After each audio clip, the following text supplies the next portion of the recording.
పంచమహాభూతాలు ప్రపంచ నిర్మాణంలో వీటి ప్రాధాన్యత చాలా గొప్పది. ఏమిటి పంచమహాభూతాలు? నీరు, వాయువు, అగ్ని, భూమి, అలానే పైనుండే ఆకాశం. ఇవి మన జీవిత గమనాన్ని శాసిస్తాయి. మన శరీర నిర్మాణాన్ని శాసించడమే కాకుండా అవి మనకు మన జీవితంలో గొప్ప గురువులు కూడా.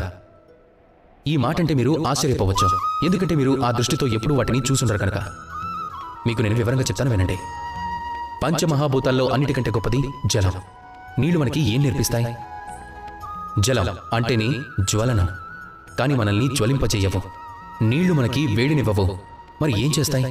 మనందరి దాహాన్ని తీరుస్తాయి, మనకి చల్లదనాన్నిస్తాయి, జీవితాన్నిస్తాయి. నీటి నుండి మనం ఏం నేర్చుకోవచ్చు? ఎవరు ఎక్కడ ఉద్భవించినా సరే, ఎవరు ఎక్కడ జన్మించినా సరే వారి కర్మ సర్వోత్తమంగా ఉండాలి అన్నది. తమరు జలాన్ని ఎటువంటి పాత్రలోనైనా పోయండి, ఆ పాత్రకు తగిన విధంగా ఆకారాన్ని మార్చుకుంటాయి.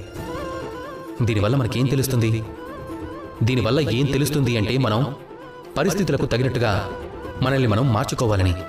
మనం ఏ దేశంలో ఉన్నా, ఏ ప్రాంతంలో ఉన్నా, ఏ భావనలో ఉన్నా, మనం ఎలాంటి వ్యక్తులతో ఉన్నా సుఖ సంతోషాలతో జీవితాన్ని గడపాలని చెప్తుంది. చూసారా, ఈ నీళ్లు ఎంత గొప్ప పాఠాన్ని చెప్పాయో, కానీ మనం ఎప్పుడూ నేర్చుకునేలేదు. మనల్ని మనం నీళ్లలాగే మార్చుకోవాలి. అప్పుడు శుభాలనే నదిలో హాయిగా ప్రవహించగలరు. మీరు మీ ఆకారాన్ని మర్చిపోండి, మీ కట్టుబాట్లన్నింటినీ దాటిపోండి. అప్పుడే మహోన్నత శిఖరాలను అధిరోహించగలరు.